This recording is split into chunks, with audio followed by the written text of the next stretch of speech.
Miami's 7-game win streak came to an end on Saturday after another fourth quarter collapse. On today's show, we'll look at some of the early trends this season, like Miami's late game execution, and judge if it's a cause for concern or nothing to worry about. Can the Heat move on and start a new winning streak? We'll tell you on today's episode of Locked On Heat. You are Locked On Heat, your daily Miami Heat podcast. Part of the Locked On Podcast Network, your team every day.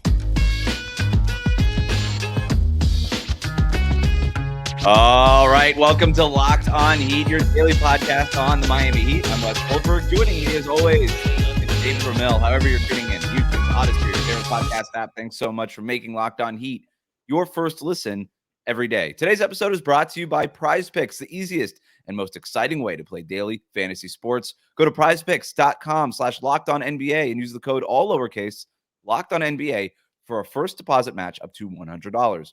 We're recording this on a Sunday night, one night after the Heat lost to the Chicago Bulls, 102-97, bringing their 7-game winning streak to an end. They went ahead and blew an 11-point lead in the fourth quarter, bringing their fourth quarter issues back to the forefront, David. So we don't need to recap the game too much. That's basically what happened there. We're gonna zoom out here. We've got a pretty decent sample size and a pretty, I guess, exciting start of the season for the Miami Heat, and a lot of things that we can kind of get to here. We're going to be playing big deal, no deal, or little deal. We've got a bunch of different kind of topics and stats and things like that that we're going to go through, and we're going to go one topic at a time here and answer whether or not it's a big deal, a little deal, or if it's no deal at all. Let's get started with those fourth quarter issues. Again, the Heat blowing a double-digit lead in Chicago on Saturday night to snap that 7-game win streak, but we know about these fourth quarter issues all season. It's something that we've been talking about here and there. Didn't need to talk about it a whole lot during the win streak because obviously they were winning, but there have been a lot of concerns in Miami now. A minus 4.2 points per game in the fourth quarter. That's the 29th ranked mark in the NBA. So the second to worst mark in the fourth quarter. That's their point differential. They're getting outscored by 4.2 points per game in the fourth quarter. Is that a big deal, little deal, or no deal? I think it's a little deal. I'll be honest with you. I kind of want to veer towards big deal, but I think it's still just indicative of the fact that they're still kind of figuring out who this roster is, trying to incorporate new pieces like Jaime Jaquez, who's played fourth quarters a whole hell of a lot. Kyle Lowry hasn't necessarily been effective late in the game. You got Josh Richardson kind of treading water up to this point in the season. I don't know that you can look at what happened in Chicago and say, oh, yeah, we saw this coming. Like Miami's played a lot of clutch games. They've done this for a while. And that's another reason, too. And I think last year, and you pointed this out, I think a week or two ago, Miami kind of flipping the script, right? Like they started off this year being really good early in the game, and then they kind of just crapped the bed in the fourth quarter, and they still just do enough to hang on, or at least they did during that 7-game win streak. Unfortunately, they couldn't do it against Chicago. Last year, they were really bad to start the games. And then in the fourth quarter, they had to mount this incredible surge and wind up coming back to victory and wind up winning, not necessarily a whole heck of a lot of games, but just enough to qualify for the play and stuff like that. Either way, not a particularly good recipe, but I'm not concerned because we saw what happened last season when they had similar problems. And so I'm not ready to say, oh, this is a problem. It's a concern, but it's not something that you want to jump ship for. It's a little deal, right? It's a little, and I will almost go the other way where I'm almost like it's no deal. Because look, you can start parsing like a little individual stats and how a team does in specific quarters and things like that, and you can find troubling numbers or great numbers. And like, for example, on the other side of this in the fourth quarter, you know who the fourth best team in the league is in the fourth quarter? The Memphis Grizzlies, and they can't win a game. So who cares? It's like you can kind of drill these things down and find problems or bright spots. If you want to just cherry pick, you can do it. I will say this, though. It has almost cost them some games and has literally cost them games, not being able to close games out.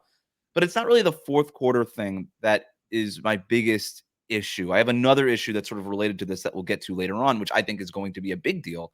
But in this instance, the fourth quarter thing, and specifically, to me, it's a little deal, and I almost want to veer a no deal at all. And I would if it wasn't such an issue in a handful of these games. It's also only a handful of games overall. We're barely a month into the season here, so I'm not signaling any alarms yet. For breaking down each quarter for Miami, they're 10th in the NBA in the first quarter, outscoring opponents by 1.9 points per game in the first quarter. In the second quarter, they outscored teams by 2.4 points per game. That's 7th best in the NBA. And Miami's individual best quarter is the second quarter. The third Does that quarter include yesterday's? Does that include yesterday? Yeah, I just looked Okay. this up like Okay. 5 minutes ago.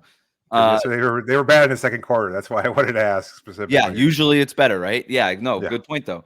But isn't that funny? Like they were probably top 3 in the NBA in the second quarter, but we're still dealing with a relatively small sample size. That one bad second quarter can kind of sink you a little bit, and they're still ranked 7th. Absolutely. Third quarter is when the issues start to crop up a little bit. Like the second halves haven't been kind to Miami. They're minus 0.2 points per game, 20th in the NBA. And then obviously the fourth quarter when they're getting outscored by 4.2 points per game, which is 29th in the NBA. So they need to figure out a way to sustain their play. And I think when we get to the topic later on, I don't know that that's a fourth quarter issue. I don't think that this is like the Heat are a smart basketball team. Eric Spoelstra is the best coach in the NBA. It's not like this team doesn't know what to do in the fourth quarters. I don't think that that's it, right? I think it's actually a symptom of something else, which is a bigger deal that we'll talk about later on. But anything else on this before we move on? No, it just kind of confirms what you're seeing too. And I understand why a lot of fans might be concerned about this early on because, again, in Chicago, you go off to this incredible 21-point lead in the first quarter, and then slowly but surely Chicago starts chipping away. But it should never have come to that. They did have a double-digit lead, as you pointed out earlier. In the fourth, they just weren't able to hang on to it. Some big shots from DeMar DeRozan and others kind of just led the way for Chicago. Yeah. And I don't know that Miami really could have done much of it, although I think their offense just tend to kind of fall apart a little bit. Yeah, you pointed this out. They flattened out against Chicago in the fourth quarter. They were flattened out by the Brooklyn Nets in the first quarter in the previous win. So it seems like that might be a problem that might need some investigating down the road. Well, let's just do it now because we're already talking about it. My next one, right. The point differential. Miami has a winning record.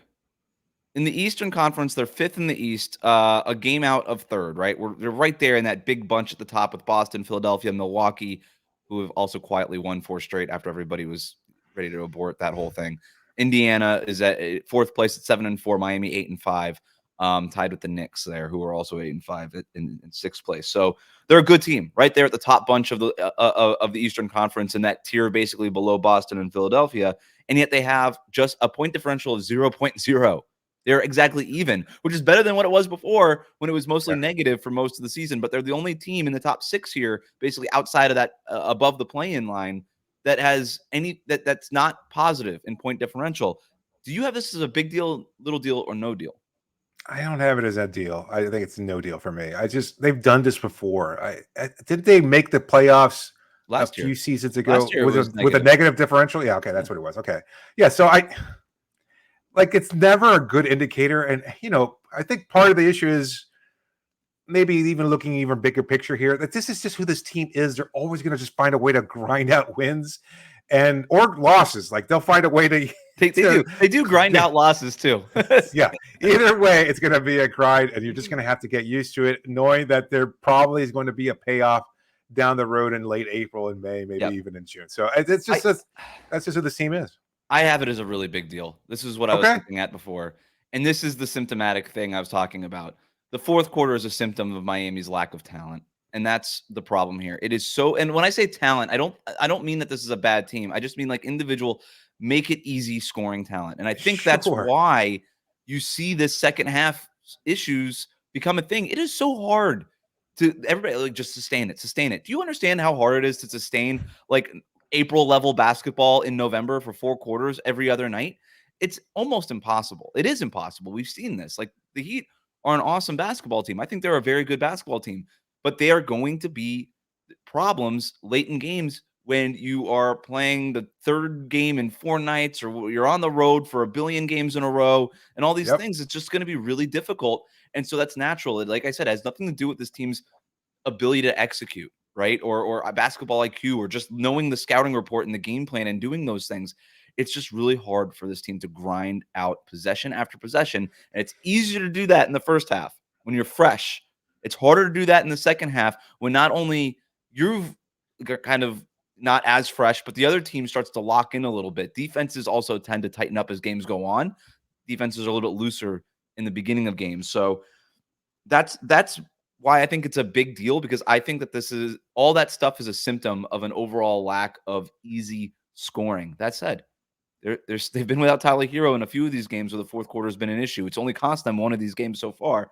You do wonder when Tyler Hero comes back, and he was their best offensive player when he was healthy, what that might look like, especially with everything else that they've got going on with Haywood Highsmith in the starting lineup, Caleb Martin coming back healthy, and all of those things. We're going to talk about Haywood Highsmith coming up here next, and a little bit of a shooting slump. Big deal, no deal, a little deal that's coming up next here on Locked On Heat. Today's episode is brought to you by Prize Picks. With the basketball season here, you can now pick combo projections across football and basketball from the Specials League, a league created specifically for combo projections that includes 2 or more players from different sports or leagues. For example, you can get LeBron James and Travis Kelce at a 10.5 combo of 3-pointers made plus receptions. And Prize Picks even offers a reboot policy so your entries stay in play even if one of your players gets injured. For football and basketball games, if you've got a player who exits a game in the first half and does that return in the second, that player gets rebooted. Prize Picks is the only daily fantasy sports platform with an injury insurance policy. PrizePicks.com/LockedOnNBA. Go there right now. Use the code LOCKEDONNBA, and you get first deposit match of up to $100. That's go to PrizePicks.com/LockedOnNBA. Use the code LOCKEDONNBA. Get that first deposit match. Prize Picks. Daily fantasy sports made easy.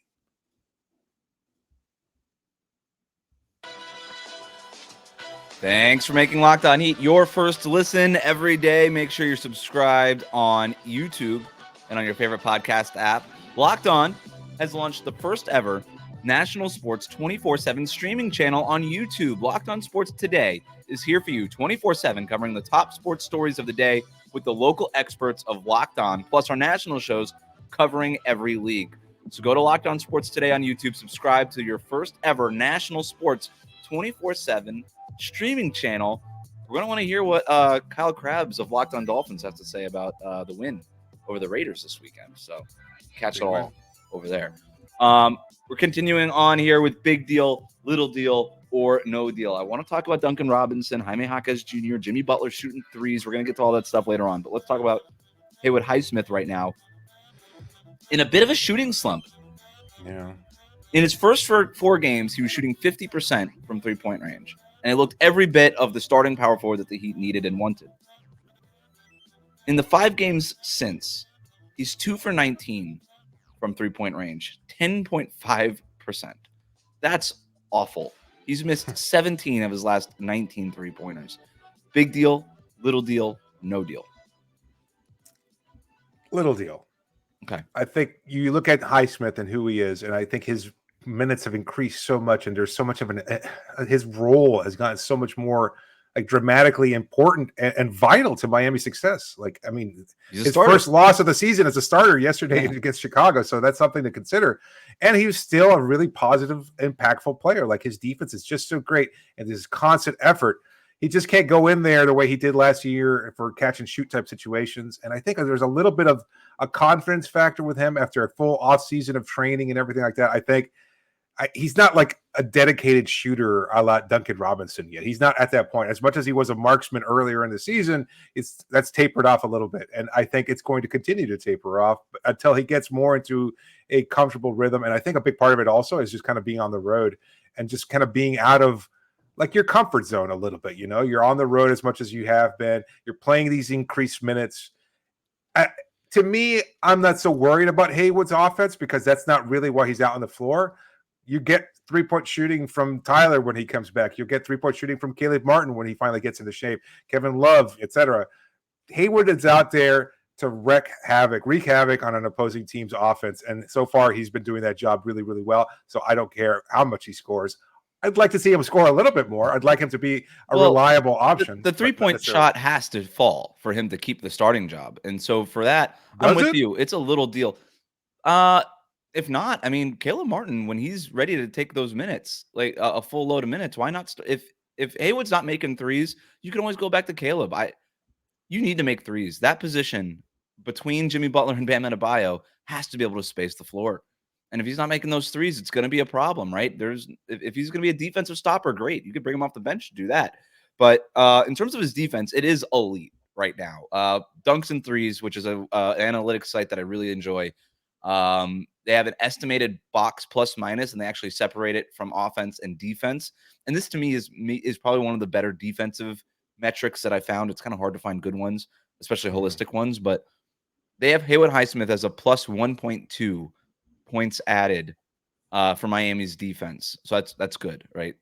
Add in a good way. It's, So that's right there with Rudy Gobert, who's plus 1.3, Marcus Smart, Joel Embiid, who is an enormous person, Haywood Highsmith's right there, and Paul George, who's an awesome defender on the perimeter as well. So he's like right squarely in that mix. He's better than Kawhi Leonard, according to this metric. So, the defense is there, and it is sort of the thing that butters his bread, right? But the 3-point shot has to fall. In terms of it being a big deal, I think it's a little deal. I would almost say it's a no deal because we're talking about a 5-game slump here. It's really such a small sample size, but I also don't have any confidence that Haywood Highsmith is a good 3-point shooter, right? That we don't have a track record for him. Like we have those first 4 games where he's shooting 50%. And you're like, wow. And, he studied. He worked with Duncan Robinson for a full month over the summer. I think the shot looks good. I don't think he's got like a broken jumper by any stretch. So I'm not like sounding alarms here, but I don't believe in it. And I think that's fair. And I need more better shooting stretches to believe in it. And that's going to be what keeps him in the NBA. The defense, obviously, but we've seen guys like be good defensively like Derrick Jones Jr. and not be able to hold on to a rotation spot because the shot just isn't trusted. So little deal. You and I agree on that. Let's go to the next one here. Rim rate. Rim rate has been a big conversation topic here in Miami about the Miami Heat. They are averaging 21.8 field goal attempts in the restricted area this season. That's 27th in the NBA, third worst. And you look at the teams that are down there, it's the Golden State Warriors, who are tiny. It's the Sacramento Kings, who love those DeMontis Sabonis and De'Aaron Fox mid-range shots. And there's some other teams down there. So you could have a good offense like Golden State sometimes does and Sacramento does, and not get to the rim a lot. But the thing that those teams have is also really good and high volume 3-point shooting, and the Heat don't have that. So I'm going to go, honestly, big deal here, because I think you need to get to the rim more, and I don't know how the Heat do it. I don't know if they have the personnel for it. Yeah, no, I think you're right. I also see it as a big deal. I think it's indicative of a bigger problem. And I know a lot of people will instantly say, well, that's why a trade is necessary. Maybe that's right. They don't have anybody on the roster right now who can put pressure on the rim consistently enough. And that's part of it too. Like you need an easy bucket sometimes. You don't necessarily trust your jumper. Defenses will collapse, etc. We saw that in the playoffs last year. If you can't hit your threes, what happens? You're kind of SOL, right? And so that's a problem for Miami. That's a bigger picture issue that they're going to have to find a way to address, and they haven't this season. So to me, I agree with you 100%. I think if you just can't get to the rim easily enough to score a bucket when it matters most, the mid-range game is great. At some point, a bigger center is going to be paired up on Bam Adebayo and keep him from getting those shots effectively, whether it's Brook Lopez or Joel Embiid or anybody else. Nikola Jokic, maybe, these things will crop up at some point. Jimmy's not going to have that shot falling, or he can't get to the line because the whistle gets swallowed in late game situations or whatever. Well, that's who's going to get to the bucket. Yeah. Jimmy doesn't really Jimmy is the closest, Jimmy and Bam. And by the way, the Heat against the Bulls were 3 of 14 or something in the restricted area, just like insanely, couldn't, just this weird. That's why I'm not even sounding alarms. We didn't even do this, but big deal, little deal, no deal on the Bulls loss. I'm going no deal. That was just a weird game. And if the Heat make it a couple of shots they normally make, then we're not talking about a loss here. We're talking about an 8-game win streak. But no, this team, even Jimmy Butler, who doesn't really get to the rim. He kind of starts to go to the rim, and he stops 4 or 5 feet away, and then starts to get into his post move game. Bam Adebayo is much more comfortable settling for a mid-range jumper, that foul line jumper, than getting to the basket. Although he has been doing a lot better of a job at getting all the way to the basket this season, and I like that, but there's still work to do. I would like to see more lobs. We've seen Kyle Lowry connect with Bam on lobs. I think that's kind of maybe the thing that's out there. Whether it's Jimmy, we don't see this a lot, and I think that's something that's available with Bam handling the ball at the foul line, and when defenses now play up on him a little bit more because they respect that shot. I think that lob to Jimmy backdoor, we've actually seen Jaime Jaquez exploit this quite a bit. I think that lob could be more of an effective tool for Miami to increase that rim rate. Also worth mentioning that the free throw things that you brought up, David, is a really good point. That those shot attempts at the rim don't get counted if they get fouled, right? And so I think it's a little bit of a misleading stat. That said, the Heat aren't high up in the league in foul rate either, right? They're only Yeah. averaging less than 20 free throw attempts per game. 19.2. That's 17th. So they're about league average. They need that number to be higher, understanding that the rim rate thing is probably just what it's going to be. There's, like I said, maybe tools, avenues to lift it a little bit more, but the free throw rate and the 3-point shooting volume, those are the things that I think that they could probably control a little bit better, and those things need to go up more. But we're talking about like symptomatic issues again here. I think you and I agree. It's a big deal, and it's a big deal because we don't think that there's a solve for it, and that's kind of what I think we're both saying here. Duncan Robinson, Jimmy Butler, both of these guys evolving have helped Miami's offense in a dramatic way. We're going to talk about that next year on Locked On Heat. Today's episode is brought to you by FanDuel. Score early this NFL and NBA season with FanDuel, America's #1 sportsbook. And right now, you customers get $150 in bonus bets with any winning $5 moneyline bet. That's $150 if your team wins. If you've been thinking about joining FanDuel, there's no better time to get in on the action. The app is so easy to use. There's a wide range of betting options, including spreads, player props, over-unders, and more. Maybe place a little pick on your 7-3 Miami Dolphins. I think that's a good option. That's right. Tough win in Las Vegas, but that's okay. Go visit FanDuel.com/LockedOn and kick off the NFL and, of course, the NBA season. FanDuel, official partner of the NFL and NBA. Thanks for making Locked On Heat your first listen every day. Make sure you're subscribed on YouTube and on your favorite podcast app. Everydayers, make sure you check out our episode on Monday night, our recap of Miami's second game in Chicago, our first baseball series of the season, right? I got that right? Yeah.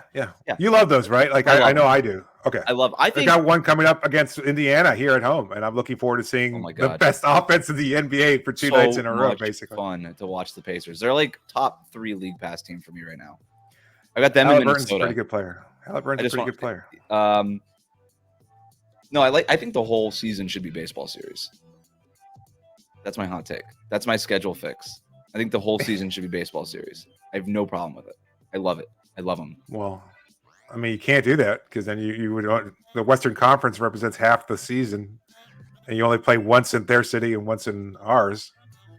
So you just do 2 games in one city, one season, and then 2 games in the other city the next season. Oh, that's not going to go over well. Like, what if it's LeBron's last season and they play both of them in Los Angeles? Get over it.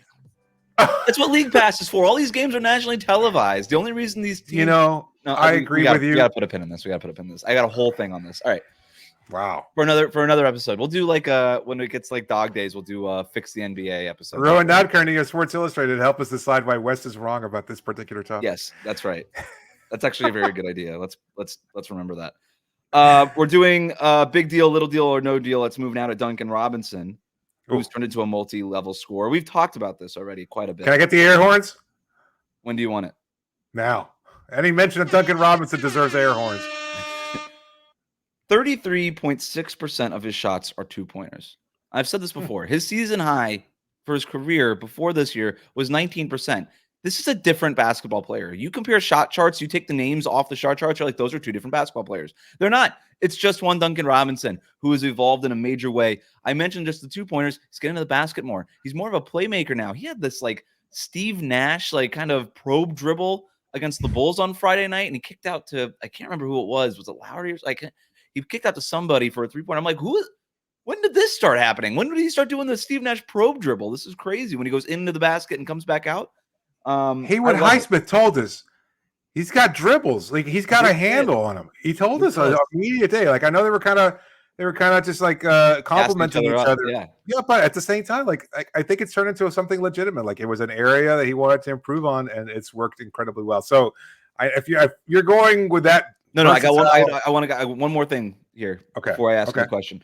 He is now shooting 41% on threes. It was around like 35% there for a while. He's back, baby. Like Duncan Robinson as a 3-point shooter is fully back. I believe that even before the percentage got lifted to 41% because you just watched the games and you're like, yeah, this dude's back. He's confident. The multi-level scoring is there. The playmaking is there. Is this a big deal, a little deal, or no deal that Duncan Robinson has made a leap here? I think it's a huge deal. Like I think it makes deal. Okay. It makes Miami so much better. Like their 3-point shooting would have been atrocious. It was really bad, but it would have been even worse without Duncan's incredible game against the Chicago. Yeah. But their whole offense just seems like it's incredibly more dynamic with him in there, and which is what we've talked about over this win streak is the emergence of Haywood Highsmith on the defensive end, and then on the offensive end, Duncan Robinson providing this incredible spark. Whether he was coming off the bench when Tyler was healthy or as a starter, he's filled the shoes very admirably. He's done an incredible job. He just makes everything kind of go in a way that I don't think either of us really anticipated, and certainly nobody outside, nobody in the Heat organization believed that Duncan was going to have this kind of a role this year. But it's been phenomenal to watch his development and versatility. I'm going to take this conversation to a place that I don't want to take it, and I'm apologizing ahead of time. Oh. Let me preface that with this, because I love everything about Duncan Robinson's game. You don't see transformations like this. Like, let me be very clear. Like, this is not a thing that really happens in the NBA. Like, he should be legitimately in the running for most improved, and he's not going to get it because Tyrese Maxey has basically already won that award. But like, this is a legit, like Tyrese Maxey is like, okay, James Harden's gone. Like, is that more improvement or opportunity? I think it's a little bit of both, obviously. But like, Duncan Robinson is a changed basketball player, and it's wild. You never see this. But the first place I want to take this, that I don't want to take it, but we have to do it. The contract for years has been a problem with Duncan Robinson, and now it's not. And the fact that he is making $18.5 million and he's playing like this is a bargain. Like, how did that happen? Like, this is not a problem contract. This is not a negative value player anymore when you consider the contract. And in fact, if anything, if the Heat really do want to try to get off the long-term money here for some reason, they probably have a really easy time of doing that right now. Trading Duncan Robinson, there's a handful of contending teams that would love to have Duncan Robinson. What would the Lakers trade? Would they do like D'Angelo Russell and a first-round pick for Duncan Robinson? I bet they would. You know, and I'm not saying that he should do that. I'm just trying to make a point. I would not do that. He's untouchable right now. He's untouchable. It's crazy. Here's the other place I want to take it that I didn't want to take it. Does this make Tyler Hero replaceable? Get out. It feels like too that early. That is definitely not. Yeah, you need both of them. You need both. Yeah, but if you can never have too many good offensive options, though. I mean, that's and you literally only have 2 3-point shooters on the team, and one of them has a broken wrist right now, or sprained wrist. So, or ankle. Sorry, not a wrist. Yeah, sprained ankle. Let's hope not. Yeah. So, no, I'm with you. I just wanted to bring it up. I'm glad we're gonna skip right by it. Okay, big deal. Congrats to Duncan Robinson. Love it. Let's go to the next one. Jimmy Butler is averaging 2.6 3-point attempts per game, and he's shooting 44.8% on those attempts. It's a small sample, granted, but it's a bigger sample than we've ever seen in Miami. It's the most 3-point, if this holds, would be the highest volume 3-point shooting year he's ever had in a Miami uniform. He's on pace right now to make 84 3-pointers this season, which is like triple what he's ever done in a Miami Heat jersey. Big deal, little deal, or no deal? Huge deal. I think it's great. I think we've talked about this for a while. I love that both of the things that I've been looking forward to, Jimmy shooting threes and Duncan with his versatility, have come to fruition. And I unexpectedly, at the same time, it's made Miami so much more efficient, effective. It's been their go-to at times. Like, you never really want to count on a Jimmy three-pointer, but the fact that he's shooting with regularity and efficiency, is it going to be a sustainable weapon? I don't see why it wouldn't be. Like, I mean, part of what makes him playoff Jimmy during the playoffs is that he shoots threes with more regularity and he hits them pretty well too. So I think as long as he keeps building that consistency, that's fantastic. It's been a big part of Miami's offense. Let it go. But I will say this. When things are dialed up and going well, like they were in the first quarter against Chicago, the 5-0 sign to, indicating that he wants to shoot 50%, that it's a stated goal now that he wants to shoot 50%.